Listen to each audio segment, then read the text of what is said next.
Welcome to episode 157 of FBI Retired Case File Review with Jerry Williams. I'm a retired agent on a mission to show the public who the FBI is and what the FBI does through my books, my blog, and my podcast case reviews with former colleagues. Today, we get to speak to retired agent Scott Duffey, who served in the FBI for 22 years. For the majority of his career, he was assigned to the Wilmington Resident Agency out of the Baltimore Division, where he was the bank robbery and kidnapping coordinator and later the supervisory special agent. In this episode, he reviews a bank robbery case involving a Russian national that morphed into a strange murder investigation. In the process of gathering evidence to charge Dmitry Pronin with bank robbery, Scott Duffey discovered that just days before the bank was robbed, Pronin's mother had gone missing. Yulia Pogrebenko had just arrived in the U.S. from Russia to visit her son. 5 months later, her lower body and partial skull were discovered floating in the Chesapeake Bay and off of Tolchester Beach. Scott Duffey continued working with and assisting the Baltimore County Police Department with the murder investigation. Scott Duffey also served as the coordinator of the FBI's Delaware Violent Crimes Task Force from 1999 through 2011. After retiring from the FBI, Scott Duffey, with a bachelor's degree in classical languages and a master's in administration of justice, was hired as the Associate Director of the Criminal Justice Institute for Wilmington University. This is a bizarre case review. As a matter of fact, I am shocked that this case has never been on one of those true crime television shows. Hopefully some TV producer out there is going to hear about this case and contact Scott. It is definitely true crime worthy. Before we get to the interview, I have some news. As you know, I have written my first nonfiction book, and it's basically about the FBI in books, TV, and movies, and all of the cliches and misconceptions. Well, now that the book is in the pre-publication stage, my team has told me that I got the title wrong. The title was FBI in Film and Fiction, but the book has now been changed to FBI Myths and Misconceptions, a training manual for armchair detectives. The new title really focuses on what the book is about.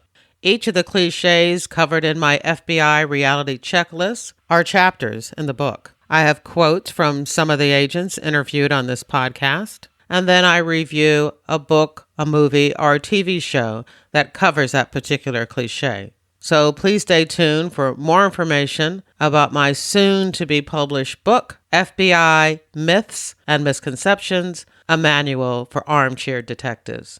To get a copy of my FBI reality checklist so that you can take a look at those 20 cliches and misconceptions, all you need to do is join my reader team at my website, jerrywilliams.com, or if you're listening to this on a podcast app that supports links, you can join in the description of this episode. And don't forget to subscribe to FBI Retired Case File Review on Apple Podcasts, Google Podcasts, Spotify, or your favorite podcast app. Thank you. Now here's the show. I am excited to introduce my guest, Scott Duffey. Hi, Scott. How are you? Good, Jerry. How are you doing today? I am doing great. Now, I love bank robbery cases because it was my first assignment when I became a brand new agent. And not only was a bank robbery case my first assignment, my first case, but I was able to solve it. So they have a special place in my heart. Yes, same here, Jerry. Early in my career as well, I've been lucky enough to be assigned a bank robbery coordinator for the Wilmington office. And I will say it's been very interesting career throughout these years. And during your time, how many bank robberies would you say the Wilmington area had? So Wilmington, and I say Wilmington, but Delaware pretty much averages anywhere from the high 20s to the high 30s bank robberies throughout the state each year, give or take. And I think the highest bank robbery year that I remember during my time there from 1997 and 2018 was somewhere in the 42 to 45 range. I think people would be surprised at that because there are so many other ways of stealing money, large sums of money, other than, going into a bank and demanding that they fill a bag of cash.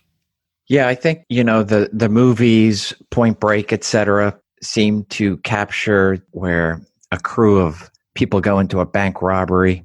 They steal a whole lot of money, because when we think of banks, we think of nothing but cash on hand, and then use those proceeds to fund a lavish lifestyle, which I would say is on the rare end. So this particular one, though, is a bank robbery like no other. Well, the bank robbery probably went down like most bank robberies do, but the bank robber and the things that he ended up doing, now that was unique. Yes. Why don't you start at the very beginning, if you'd like, and tell us about the day that you learned that this particular bank had been robbed? Yes, and if I can, Jerry, just to give the audience an idea of what the Delaware FBI has to do with bank robberies happening in the state of Delaware. So typically, when a bank robbery happens in the state of Delaware, the local police are the first to respond, wherever the jurisdiction may be. For the most part, over my years working with the Delaware State Police and the Wilmington Police Department, throughout Newcastle County are the primary jurisdiction to respond to bank robberies. And so a bank robbery would take place. The security would call into a bank. Once confirming that a bank is more than likely being robbed, the local police department would be called. And then when the police respond, the FBI office is also called, either directly by the 911 center or the security of the particular bank. And then the FBI would respond with one or two people. And so from 1997, when I got into the Wilmington office, I started responding out to each bank robbery that I could respond to in conjunction with working other cases. And typically, one or two agents responding, we would be like any other, the detectives that had responded, where we would shack interviews, witness interviews, victim interviews, going around collecting surveillance video from nearby businesses, while the local police department concentrated on collecting evidence at the scene, etc. And then we would head back to the particular department and kind of go over what leads needed to be conducted if somebody had not already been arrested on scene. Typically, the state police or the Wilmington police or responding police department were the lead department in the investigation, and the FBI was there in assist role, as was during my time in Wilmington. So on this particular day, unlike none other, was March 5th, 2011. I was in the Wilmington office, and typically the way I would receive a call is either directly from the police department, because by this time, having responded to bank robberies with the local department since 1997, they had my cell phone and would send me a text or a call and say, "Hey, Scott, we'll see you at the bank robbery." So March 5th, 2011, got a call that the Wisfis branch, Wilmington Savings, which was located in the Pike Creek Shopping Center in Pike Creek, Delaware, was being robbed. So responding, usually the detectives and the evidence response team from, in this case, the Delaware State Police, was already on scene. The robber, in this case, a single robber, was already vacated the scene, was not there. And so like anything else, we were there to simply gather our witnesses, potential victims, and began the interview process. So in this particular bank robbery, both victims and witnesses had indicated it was a single male armed with what was first told to be a semi-automatic weapon, that it was a takedown type of robbery where the individual had come in strong, shouting for different people to get down on the ground or freeze while asking for the proceeds from the bank. So the individual gathered what he could from the different tellers, then left the bank without causing any harm to anybody inside the bank. The witnesses and victims were pretty good in trying to give us a description of the individual, who was partially masked up. They were able to tell us that he was most likely a white male, and that when he spoke shouting for the tellers to give up the money, that he had somewhat of an accent. They described the accent as either Eastern European or Middle Eastern. And when this individual ran from the bank, that he got into what they described, and this was very important in helping us determine the next course of action, that he got into a very shiny car, newer model, with a white tag, which is important to us because Delaware doesn't have white tags. There are specialty plates or vanity plates that have white background. But at this point, Delaware typically had a black tag or a blue with gold lettering tag, which would probably tell an investigator it's possibly an outside state. One of the victims who was able to see the robber getting into the car, to the driver's side of the car, which also told us that the person was probably acting alone, didn't see anybody else in the car, and was able to get a partial tag. So we had a couple of letters. I believe it was like a TZ and a couple of numbers, which is very telling to an investigator to be able to figure out, is there some way to run this plate and see if there's any make or model. So at that point, head back to the Wilmington office, and the particular investigators that I was working with at the time was Sergeant Mark Hawk from the Delaware State Police and Detective Gary Potts from the Delaware State Police.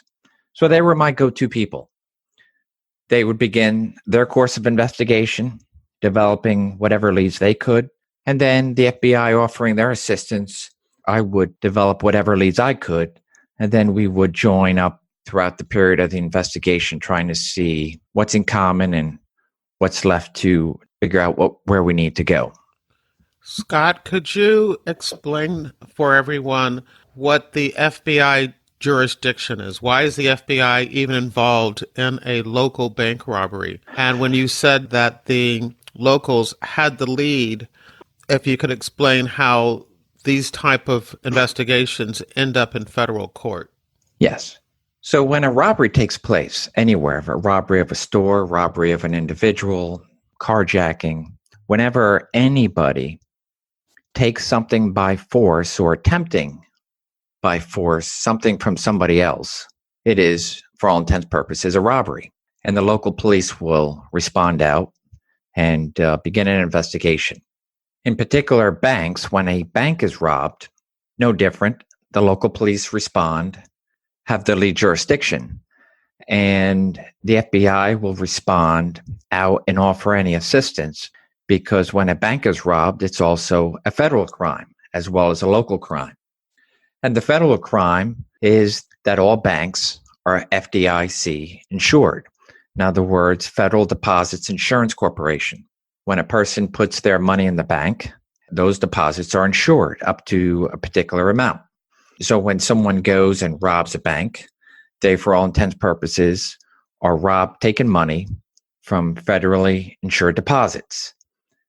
It allows the FBI to have jurisdiction in conjunction with the local law enforcement, which is pretty nice with regards to an investigation because it allows the FBI to offer its federal resources.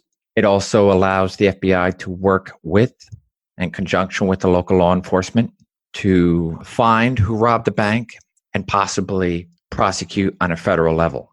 Now, in Delaware specifically, when the FBI is involved in any bank robbery, the bank robbery is worked in conjunction, both federal and state resources. And then, depending upon circumstances, for example, amount of money that was taken, a weapon that was shown, the possibility that there's an interstate aspect. In other words, a bank robber maybe has a particular MO and is robbing banks not only in Delaware, but in Maryland, Pennsylvania, or other surrounding states that would allow the FBI to be able to be involved, and if a decision is made to prosecute federally, could in fact charge a particular bank robber in one jurisdiction, as opposed to that robber having to go individually to Maryland, Pennsylvania, Delaware, and be charged individually, expending all the different resources of the different jurisdictions. So this is one way to wrap it up in one nice bow. Thank you for that, because I think a lot of people listening may have been a little confused as to why two different law enforcement agencies are working the same case. That was very helpful.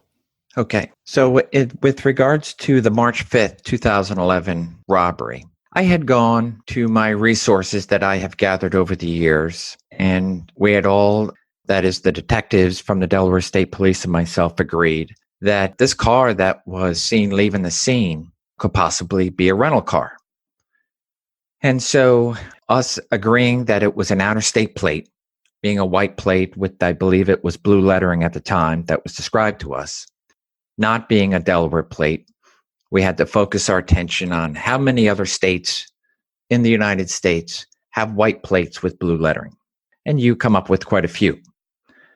With regards to that, then you have to figure, do you go to each state, have them run the letters and the combination of numbers that were provided by the particular witness, and to see if we could come up with any possible vehicles that match the silver Chevrolet Malibu type vehicle that was given to us as being the vehicle involved in the bank robbery. So I'd gone to my security friends at the rental agencies. Now, there was a website that any law enforcement officer could go to and speak with security of any particular rental agency. Having already developed a friend at a particular company, I said, hey, can you offer some assistance? I'm going to give you a possible make and model of a car. It's a white tag. The fact that we even said it's possibly a European, Eastern European, or Middle East individual. Check to see what you may have by way of vehicles that have been rented. So that's like looking for a needle in a haystack, but it was worth a try. And so this particular security director of Avis Budget Rent-A-Car said, okay, Scott, I'll give it a shot. And I'll give it to one of my best security guys. I would say, Jerry, no more than a couple of days from that March 5th robbery. I got a phone call from one of the security agents at Avis Budget Rent-A-Car and said, hey, did you say that this individual could possibly be Eastern European or Middle East? I said, yes, that is what our witnesses are telling us. And he said, okay, well, we have a particular car that hasn't been turned back into us. And he provided me the plate. And he said it is a silver Malibu that was rented in February of 2011. So just about a week before, a little over a week. It was a North Carolina tag with even though some of the numbers were different, the first two letters, TZ, were a match. And so he said, you want to take a look at it? Go ahead, take a look at the plate and see if this helps out with anything. So we had the plate, and then we had we were able to obtain through court process, through Avis Budget Rent-A-Car, that the particular renter for the vehicle was a Russian female, that she rented this vehicle February 23rd of 2011 from the JFK airport. Now, what was important with that is that the vehicle had not yet been returned, even though it was on the rental agreement, supposed to be returned March 5th, or March 1st, rather, of 2011. So it was a lead, shared it with my Delaware State Police comrades, and we figured, okay, what's going to be the next course of action? Before you go to the next course of action, I just want to sit with that for a moment, that there are so many rental car agencies. You only reached out to Avis because you had a contact there and you got something. I mean, when you talk about needle in the haystack, you actually found the right haystack to look in. Yes, this was all the stars aligning, and a lead that actually was going somewhere.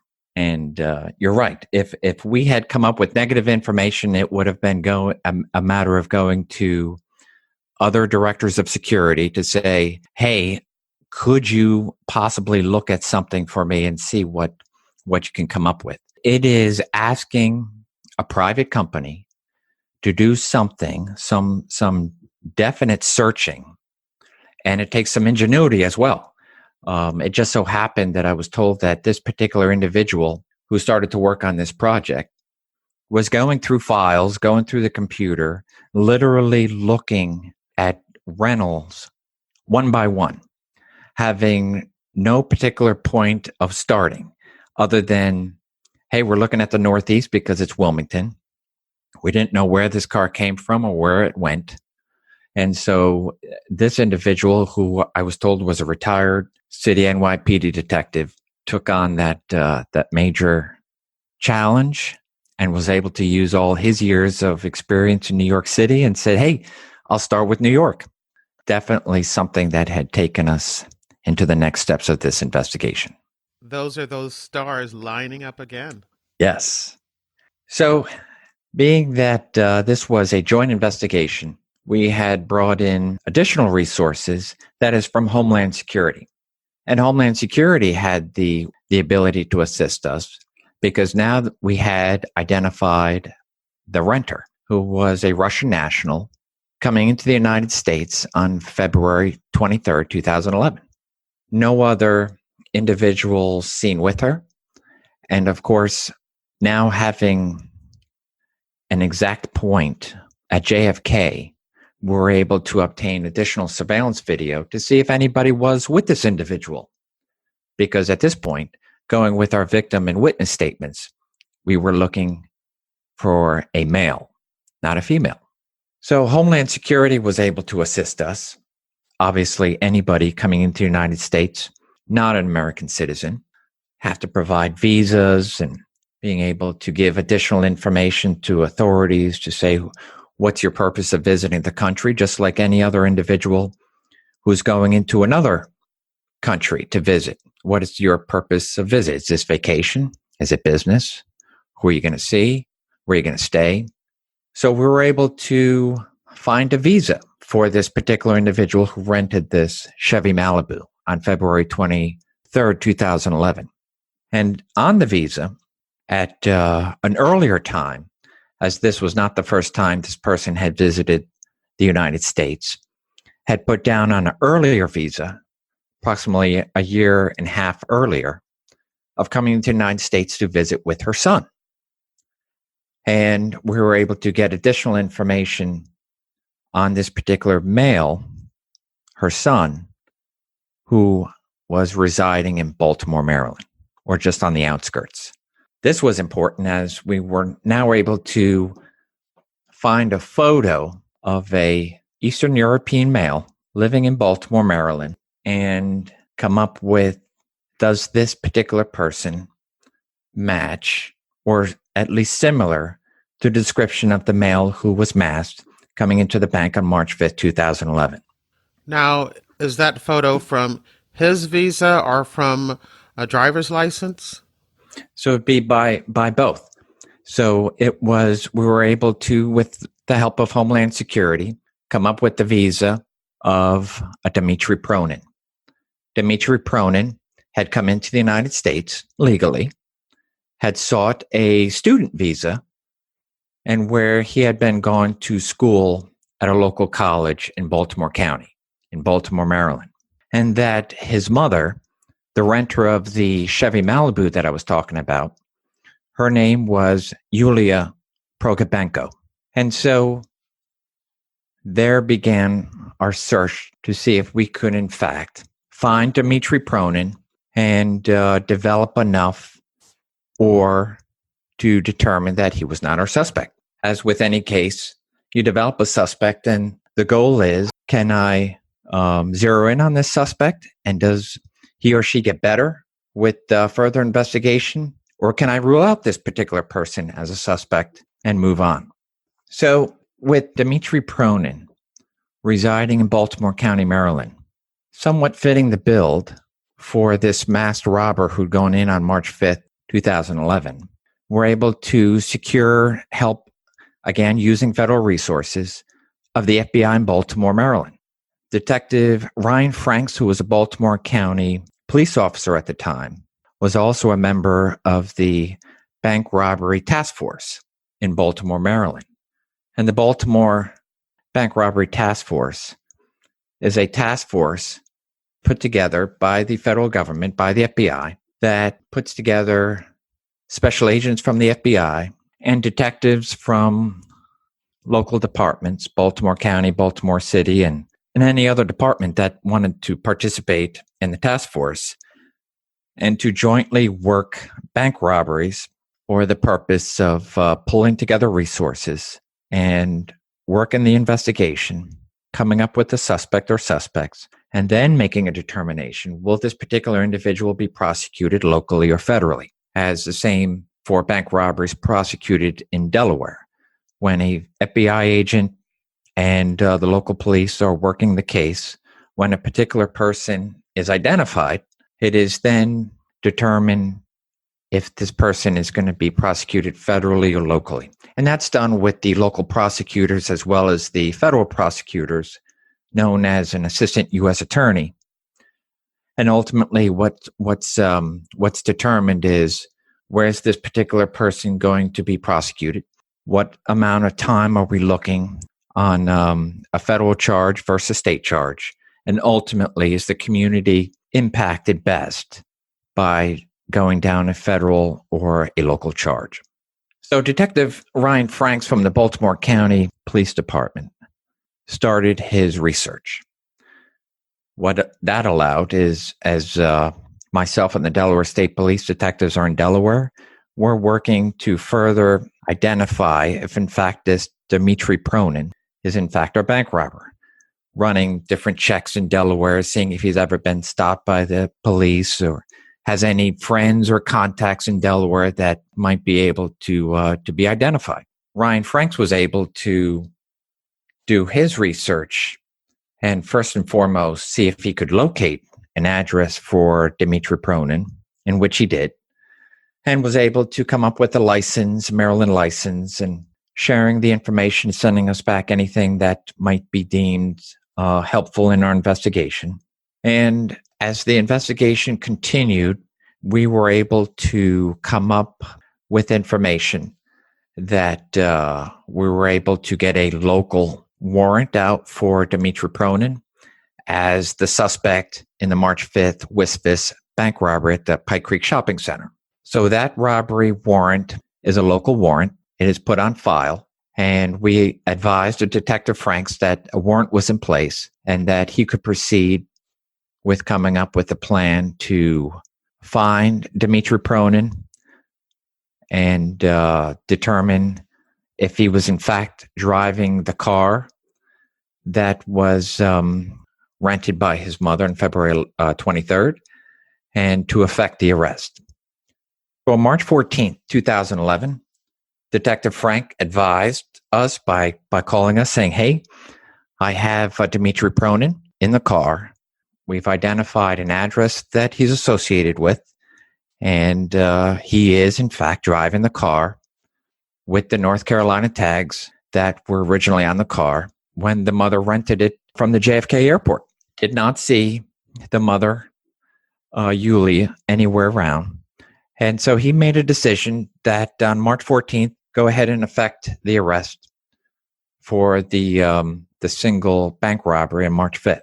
So Detective Frank made the arrest with the help of his task force, secured the car, which means that the car is put into police custody, and held the residence, which was an apartment complex in Baltimore County, just outside Baltimore.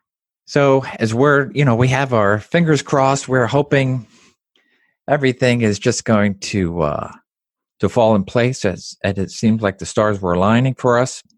Myself, Sergeant Hawk, as well as Detective Potts, who is the lead investigator for the Delaware State Police, made a decision. Let's head down there to Baltimore County and see if we can be on scene and offer Detective Frank and his people anything that they may need as they continue their investigation.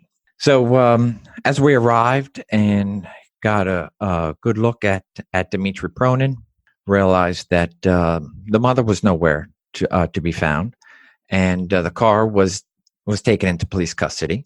Search warrants were executed in both the apartment and the car, and we're able to find a weapon that was similar to the weapon used in the bank robbery on March 5th, and some cash that was on Dmitry Pronin, as well as the car.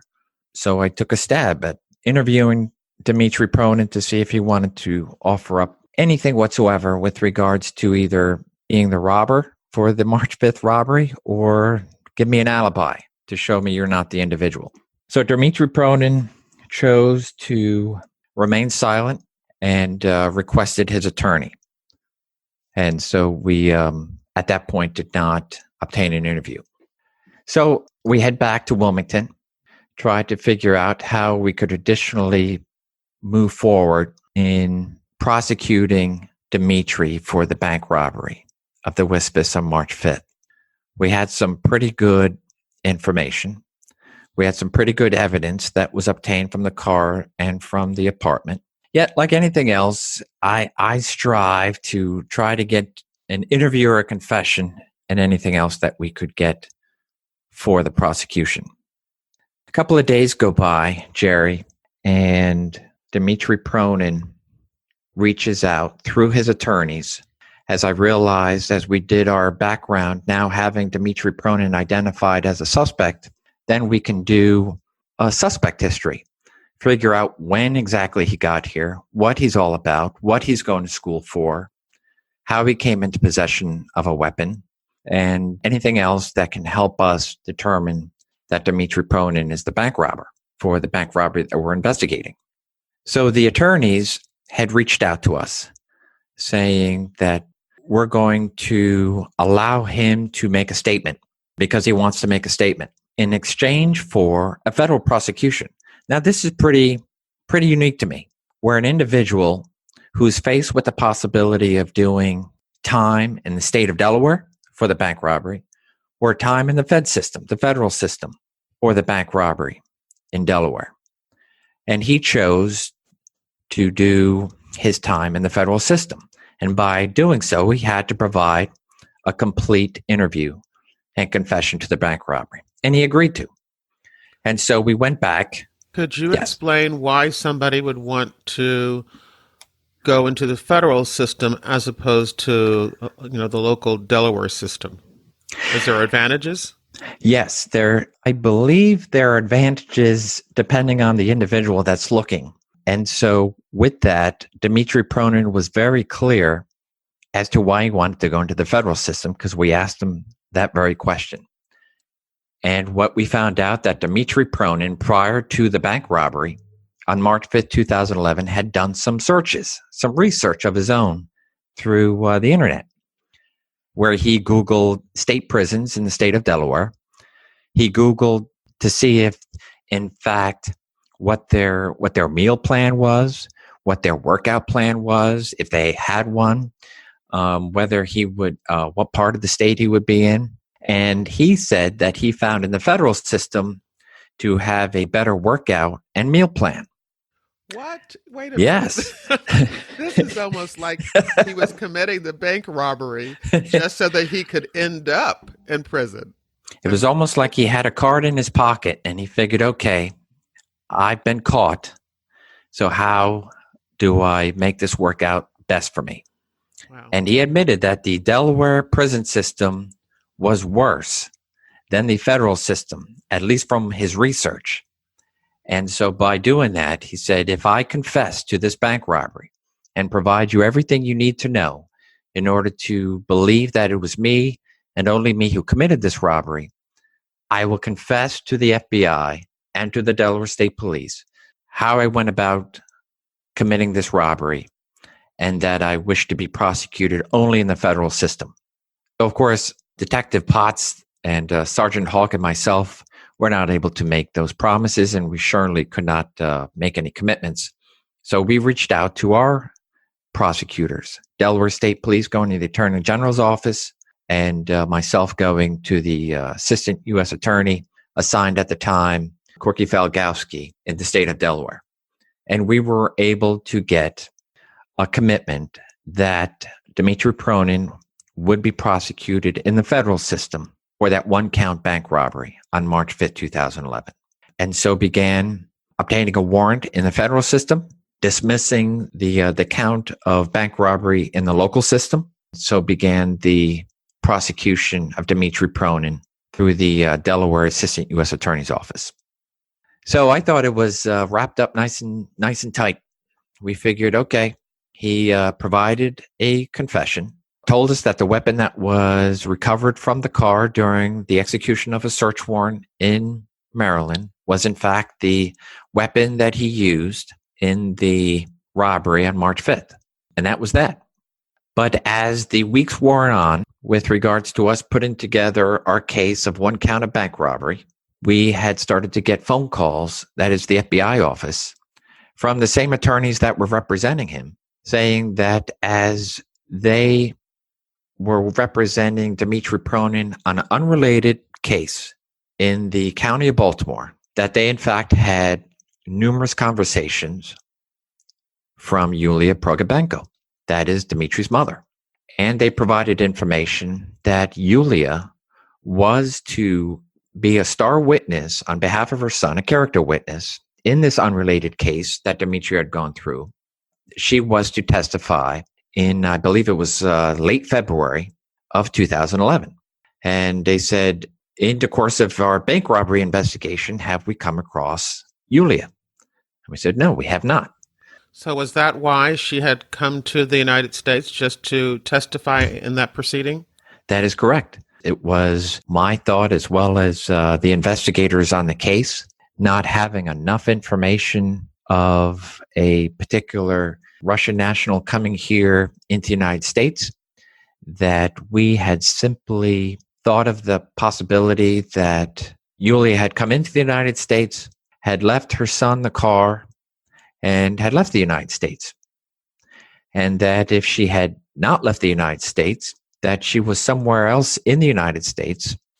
And our thought at the time in 2011 was possibly a defector, and yet not part of the bank robbery case. So we met with the attorneys that were representing Dmitry Pronin, and they had said that they had now gotten information from her side of the family in Russia that they believed that Yulia was missing and that she had not returned back to Russia. In fact, the rental agreement was Yulia was supposed rented the car on February 23rd and was to return March 1st. The trial for this unrelated charge for Dmitry was supposed to be February 27th or 28th, that she would come in, represent her son as a character witness, pay the attorneys the necessary attorney's fees, possibly any bail money that needed to be raised, and then would head back to Russia on March 1st, 2011, because according to her family members, was due back March 9th, 2011, for a very important trial date for her father. So this was all unknown to us at the time as the bank robbery prosecution was beginning. And so we agreed to meet with the attorneys and a representative from the Russian consulate to determine what had happened to Yulia.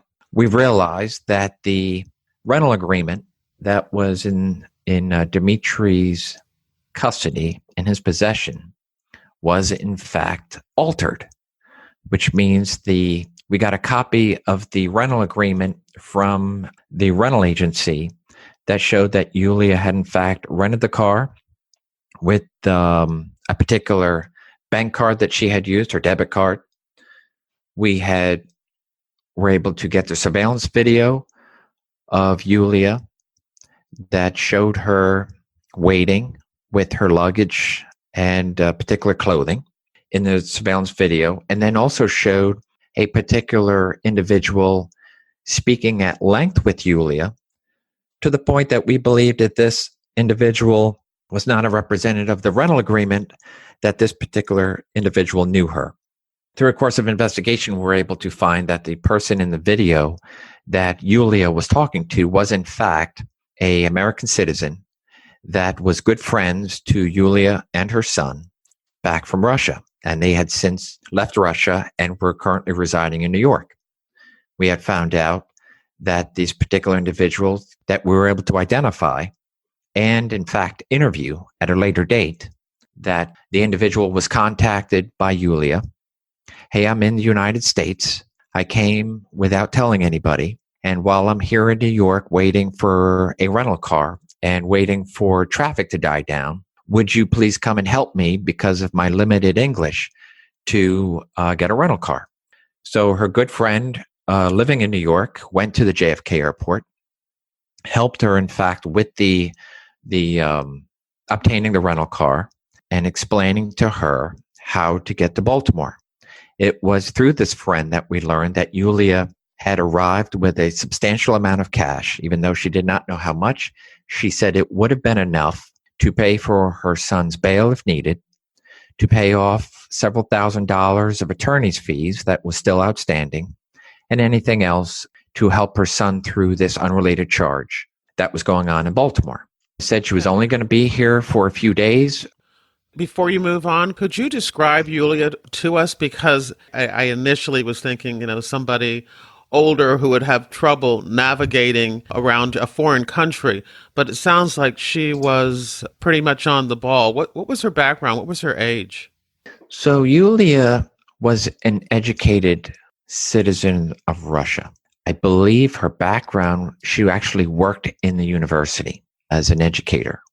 Dmitry Pronin was about 25 years old at the time. Yulia was approximately 54 years old. She had visited the United States at least on one other occasion to help her son, Dmitry, get into the college that he had a student visa for and to assist him in getting situated. So she was quite an educated woman and was able to take care of herself, especially on a last-minute trip in late February to visit with her son. This other individual in New York who was seen on the surveillance video talking with her in the rental agency line also told us that Dmitry did not know that she was coming, that she had come unannounced and was going to head back, and that she was very concerned for her son's welfare as a result of this ongoing court hearing. So through the rental agency, we realized that they provided her with a mobile GPS unit, something, like a Garmin that you attach to your dashboard, and that it also was programmed to speak in the Russian language, which was important to Yulia. So her friend from New York helped her program the address of the college because she said this is where she needed to go first as she got into Baltimore. So through the friend, we were able to find out that her intention was, after coming into New York from Russia, to drive this rental car to Baltimore. And her first stop was to be the college. So the friend set up on the GPS the address for the college. She said she got the address from the college from a business card that the mother Yulia provided her friend, and said, this is the address of the college, and this is the particular person who was an international affairs liaison from the college, somebody that she was going to speak with. So the friend programmed this address into the GPS system, and they made sure that they had their telephonic contact so they could keep in touch throughout the trip. And after about 3+ hours at the JFK airport, Yulia started her journey south from the JFK airport to Baltimore. We know from conversations that she had with the friend several hours into the trip that Yulia had told her friend, I'm almost in Baltimore. I'm just a little bit of ways away, and I'm fine. So we know from conversation, and then we know from different things that we were able to figure out and work through the cell phone conversations that she had with her friend and other cell phone calls that Yulia had made to Russia, to family members, etc., that through an investigation, the last cell tower that Yulia's cell phone was hitting off of her last call around 4 o'clock in the morning was hitting off a tower about 1.5 miles away from the address where Dmitry Pronin was subsequently arrested. Shortly after 4 a.m. on February 24, 2011, cell phone records and other investigation showed that Yulia had no more cell phone contact with her friend or any family member in Russia, and that she had not been seen or heard from since early morning hours of February 24th. Based upon that information, the information that we gathered from the rental agreement at the time that Dmitry was arrested, Dmitry actually altered the rental agreement where he removed his mother as the renter and put himself down and his driver's license. He had also extended the rental agreement till the end of March, which of course was all a doctored information. All the information that the rental car agreement had was Yulia Pogrebenko was in fact the renter, the sole renter, and that car should have been returned March 1st, 2011 and no later, and that they had received no information from Yulia or anybody indicating that the car would be rented beyond the March 1st, 2011 timestamp.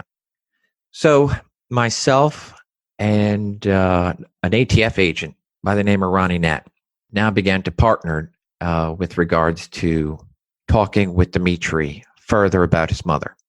So with the attorney's consent, and they provided ongoing consent as long as Dmitry continued to consent, we interviewed Dmitry, I believe it was an additional 2 times through late April.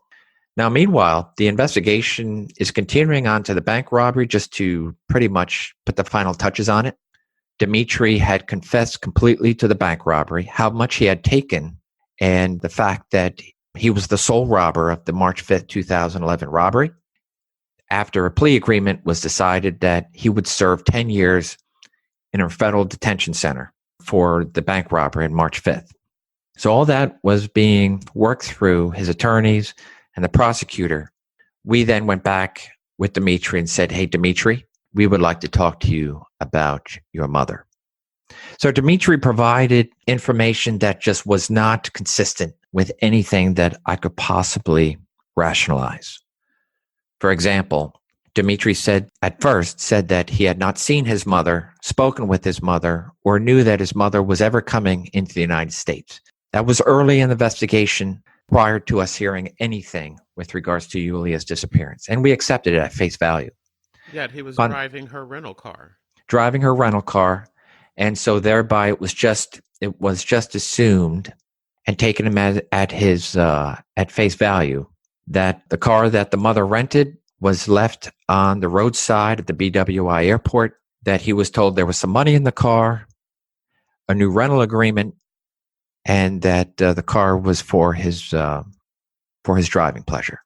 When we said to Dmitry that this really didn't make sense, and that in fact the family had mentioned that she had not returned to Russia, Dmitry really became evasive and was very clear that he did not want to speak about his mother. So with a lack of any other information to institute otherwise, we did not think early on that Dmitry had anything to do with his mother's disappearance, other than somehow when Yulia arrived in the United States, she left them a vehicle, and where her whereabouts are now were just unknown. And we weren't really going to press it until the Russian consulate got involved, saying that the family members had now made an official request stating that she was indeed missing and that the person they believed had last contact with Yulia was her son Dmitry. During the course of this investigation and starting to figure out if Yulia was endangered missing or she had gone somewhere throughout the United States on her own, Dmitry's father in Russia had a phone conversation followed up by a letter saying that Dmitry knew that his mother had arrived in the United States, that they in fact met, and that his mother would not be returning to Russia. He also told the father, you have the power to either sell her apartment or do whatever that needs to be done with her apartment so it doesn't remain vacant. With that information the father had received, the father had believed that Dmitry now provided contrary information that he had given to us, that he did not know his mother came to the United States, and then decided, okay, I knew she came in, she gave me a vehicle, but I never met her. Now we had concrete information that is not only a phone call, but also followed up by a letter, which found its way into our possession as evidence that Dmitry, in fact, knew his mother had come to the United States, met with his mother shortly after she came into the United States, February 23rd, and then telling his father emphatically she will not be returning to Russia and thereby would not be going back to the apartment.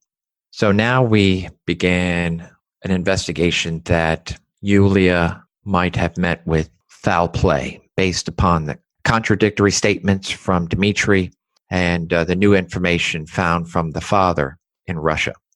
With that being said, we had to determine if, in fact, Yulia was missing and possibly murdered, which agency, which jurisdiction would be best suited for continuing on an investigation.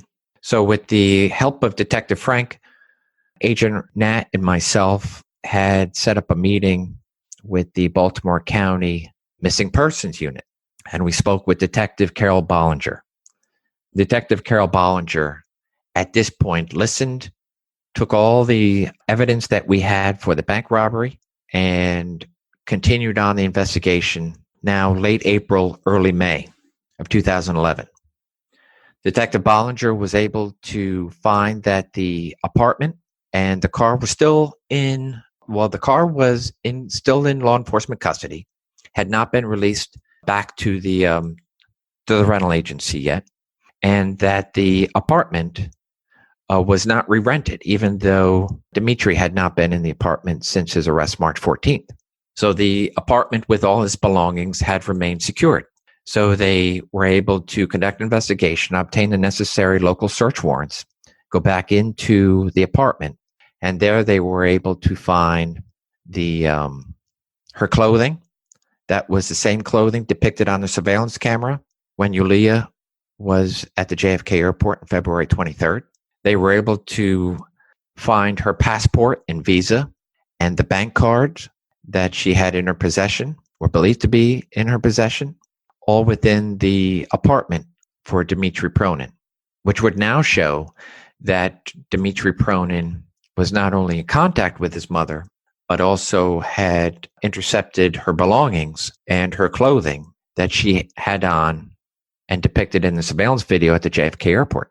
So this was a very telling factor, that because Dmitry was providing contradictory statements, that something had happened to Yulia. And so began a missing persons investigation, and the natural components to a missing person investigation is, hey, we don't yet have a body, so she is missing, considered endangered missing, until something happens otherwise. So they went about their investigation. At this point, Dmitry Pronin refused any further cooperation, and so we did not have any statement from Dmitry indicating anything else in addition to where his mother could be. And this is a man who freely and willingly confessed to bank robbery. But when it comes to what happened to your mother, he doesn't want to talk anymore. Yes, Jerry, when I spoke with him, probably now 4 or 5 different occasions, especially early in the bank robbery case when he was willingly giving information, he was very detail-oriented. He was able to provide information as to the time going into the bank robbery. He was able to provide descriptions of the victims and the witnesses. He was able to provide information of a security officer that he believed could be a threat to him inside the bank robbery. He was able to provide such good information from his memory of the bank robbery. There was no doubt that he, in fact, was confessing to being the actual robber of the bank robbery. When it came time to talking about his mother early in an investigation, he became very evasive.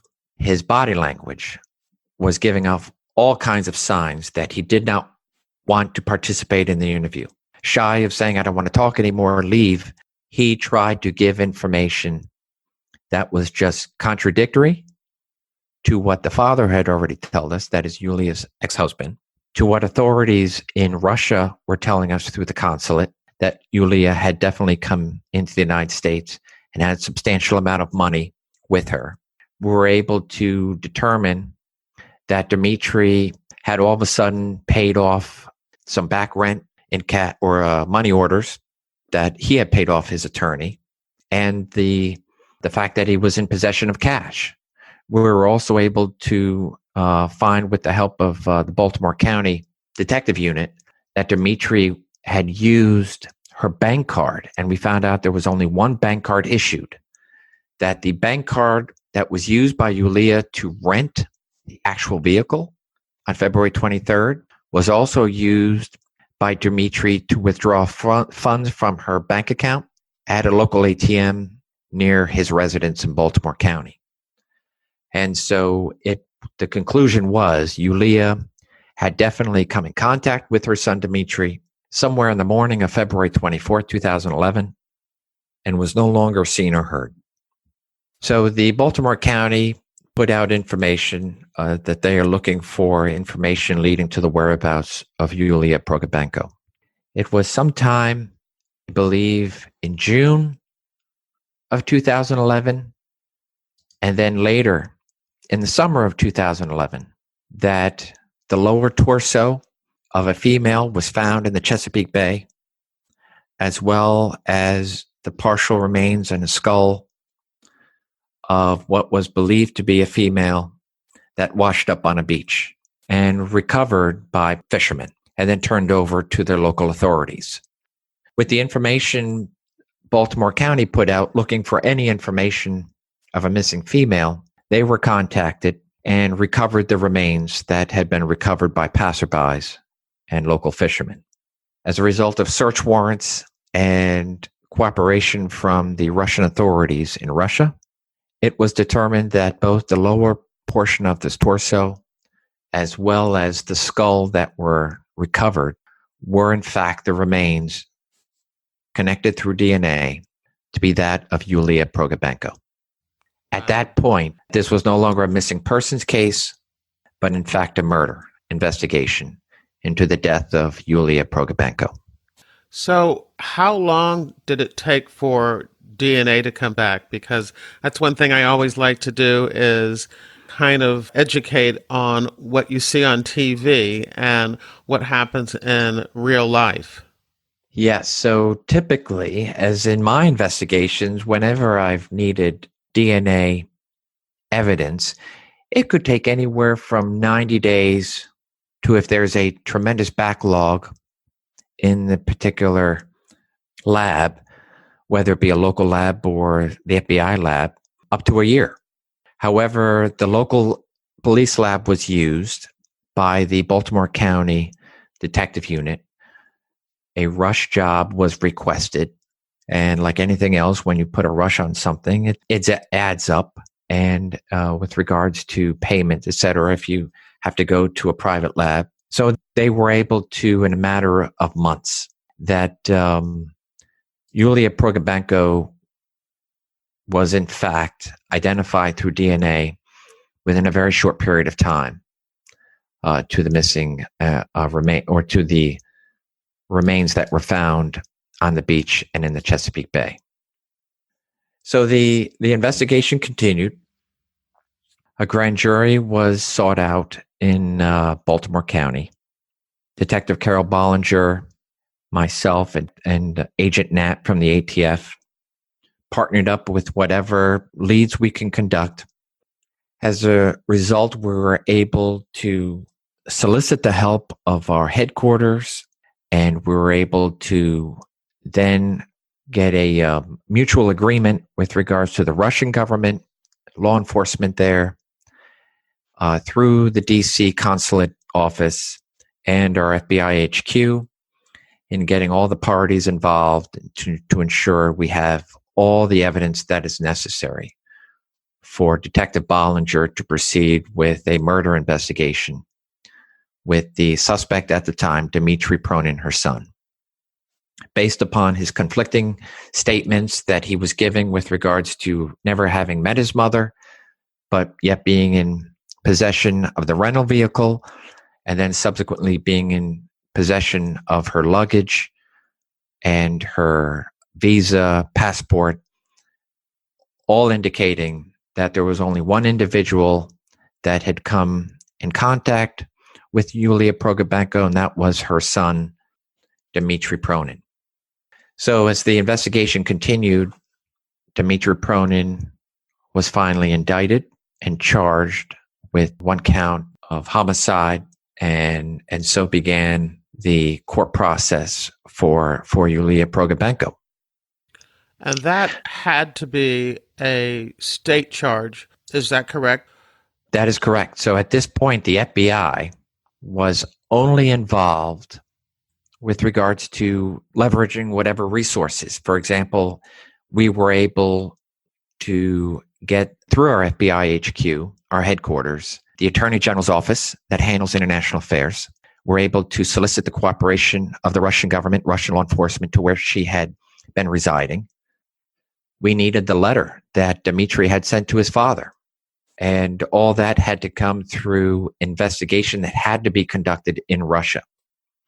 And so through an MLAT, which is a mutual agreement between two governments, we were able to get Baltimore County to get all this information, which allowed the Russian government to obtain DNA from different family members of Yulia, which proven important in the investigation, as Dmitry had never given consent for his own DNA, which ultimately led to the identification of the remains for Yulia recovered on the beach and on the Chesapeake.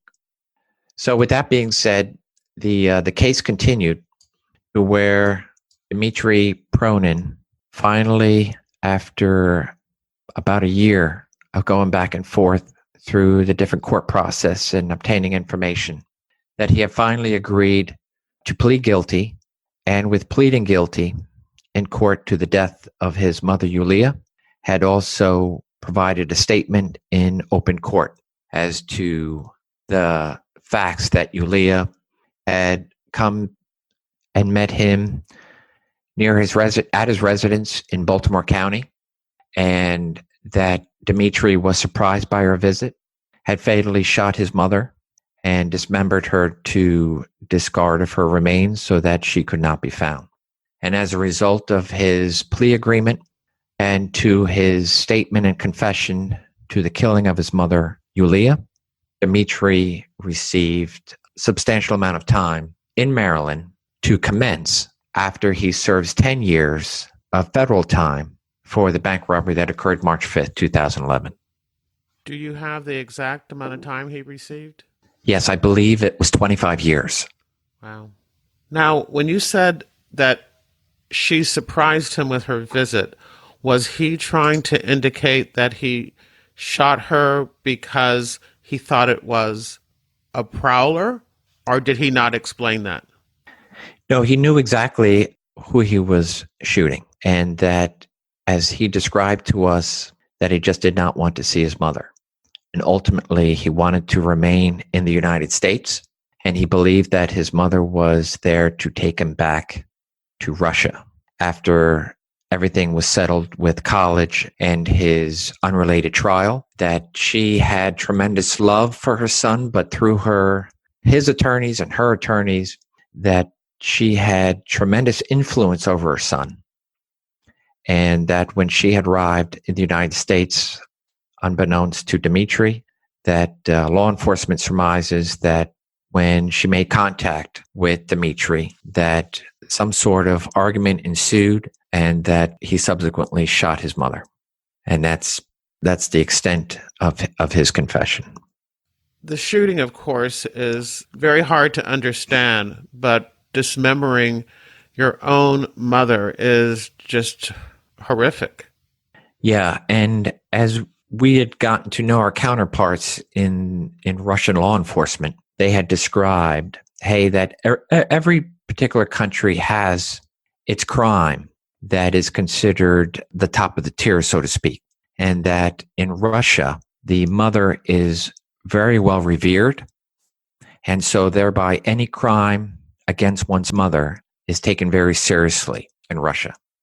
Did Dmitry, not understanding the system, try to negotiate time again at the federal system?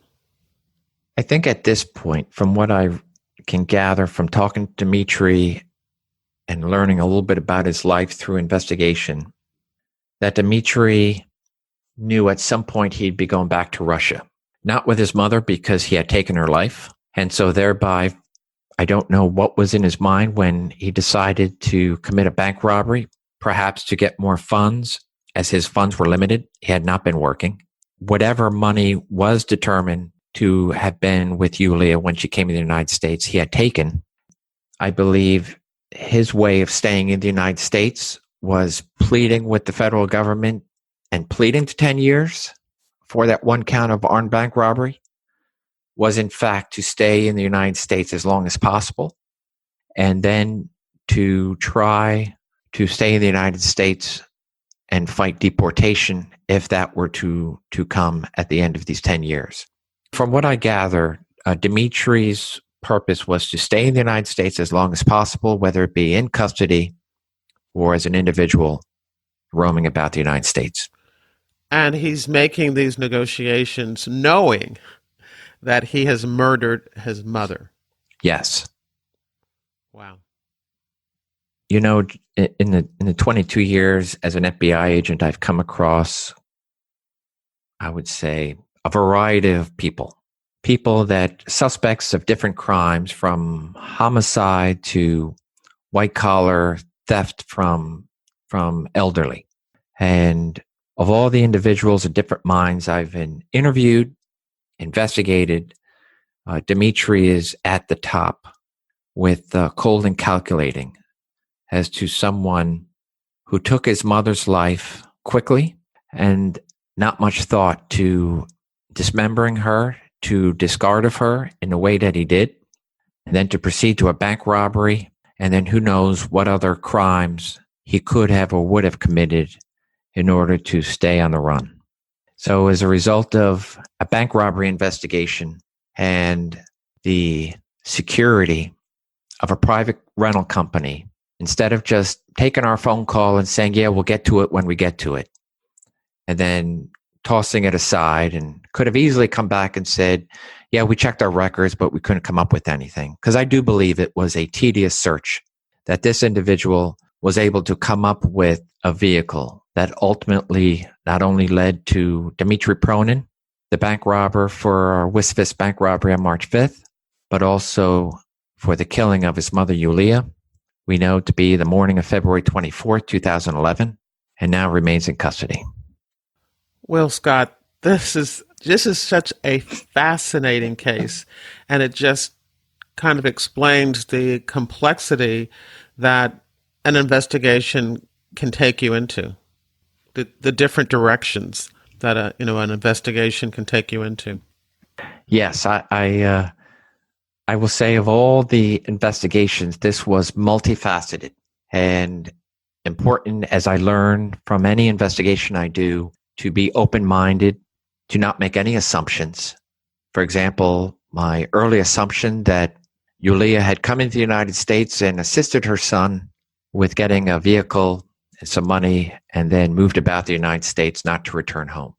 If it wasn't for the family in Russia and communicating that information through the consulate and their attorneys to be able to get law enforcement to take on the case of Yulia, and then for us to be able to have met with Baltimore County, which was second to none in their care of a missing person who was not even one of their own, who was in their county but for a few minutes of her time, having come from Russia through JFK, traveling down 95 to simply meet with her son, and the care that they gave to the memory of Yulia and to continue on the investigation to where they were able to successfully prosecute Dmitry for her death is truly admirable. Well, I take it that during your 22-year career with the FBI, you worked, because of working these type of cases, with many different law enforcement agencies and officers. So, for you to highlight the Baltimore County Police Department says a lot. Yeah, thank you. I've also been able to become friends with the different investigators that I've worked with, which I believe is important as trust is important in any joint investigation. As you well know, the media loves to tout the I would say the rivalries of federal law enforcement, local law enforcement, maybe federal law enforcement coming in to an investigation and seemingly take over an investigation. And seems to be a lot of relationships or egos touted. But in my 22 years as a federal law enforcement officer, the investigations that I have taken on were successful only because of the relationships and partnerships with local law enforcement and Baltimore County and Delaware State Police, not only depicted in here, but in others that I will respect for my lifetime. Well, talking about your 22-year career with the FBI, let's go back to the very beginning, if you don't mind. And why don't you tell us when you joined the FBI and why you joined the FBI?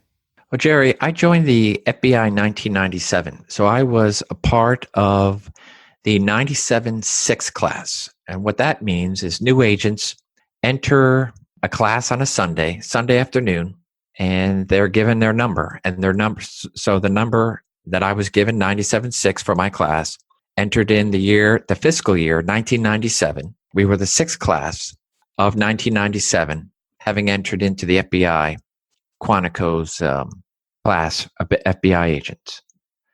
And so after serving about 5.5 years with the Lower Merion Township Police Department as a patrol officer, I had been lucky enough to have worked with FBI agents early in my career as a patrol officer, having gone to bank robberies, where I was that police officer, arriving on a scene, securing the scene, and allowing detectives and whatever FBI agents that had come to investigate. And as a patrol officer, you would meet the different FBI agents, and then that would be it. You would be on to something else, and the investigation would move on. A patrol officer typically would never hear of what the outcome was.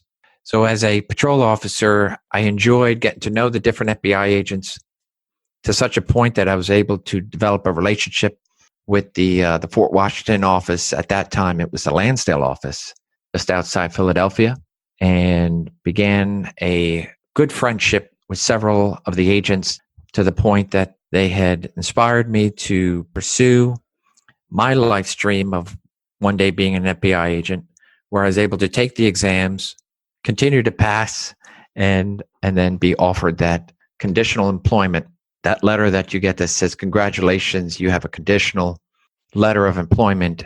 And so begins your journey in the FBI. And on January 5th, 1997, on that Sunday afternoon, I drove down to Quantico and started my 16-week training. Within 6 weeks, I was assigned to the Wilmington, Delaware FBI office, which is out of the Baltimore Division, and loved my work so much that I was able to stay my whole career as an FBI agent in Wilmington, Delaware. And then just before retirement, I was able to be promoted as the supervisor of the very violent crime squad that I worked on my whole career. So it's been an amazing ride for sure. So you recently retired. What are you doing now? So in August of 2018, I had retired from the FBI and was hired by Wilmington University as the associate director of a new institute that had been put in place. And so the Criminal Justice Institute is an institute within Wilmington University that allows us to pursue and provide training to local law enforcement. As I've realized in my years as an FBI agent and then subsequently as an adjunct instructor for the FBI, to be able to go and teach local law enforcement different courses of interest to law enforcement, that I was able to take that training and in the process now of putting together a program where law enforcement will be able to, through Wilmington University, receive continuing education and training specific to law enforcement, whether it be as an instructor providing different interview interrogation techniques or different case management or leadership or ethics, also being able to use the resources of the university and the partnerships that I've developed over the years throughout law enforcement to get great speakers throughout the United States to come in and teach local law enforcement in the confines of Delaware and Wilmington University. So I'm really looking forward to this next chapter of my life.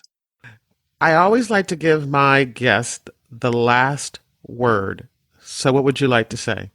Jerry, I believe that a good investigator always keeps his or her mind open to make no assumptions about anything in a case and allow the evidence to dictate and lead you otherwise to a successful conclusion. And while keeping an open mind, it's also important to maintain the friendships and the partnerships with local law enforcement so that whether it be a case that is prosecuted federally or a case that is prosecuted locally or a case that is not prosecuted at all, but all exhaustive leads done where the investigators of an investigation can simply say we've done everything possible to come up with a resolution. Because in fact, whether it be a federal investigator or a state or local investigator, our service is to the community. And I believe in my 22 years in partnerships with the local law enforcement in Delaware that the community was well served as a result of good partnerships. And that's the end of the interview. At jerrywilliams.com, you'll find a photo of Scott Duffey, a photo of Dmitry Pronin, the rental car, and the surveillance photo of his mother at JFK Airport. There are also links to several newspaper articles about this investigation. I hope you enjoyed the episode and that you'll share it with your friends, family, and associates. If they're not sure how to listen to a podcast, please send them the How to Listen to a Podcast post on my website.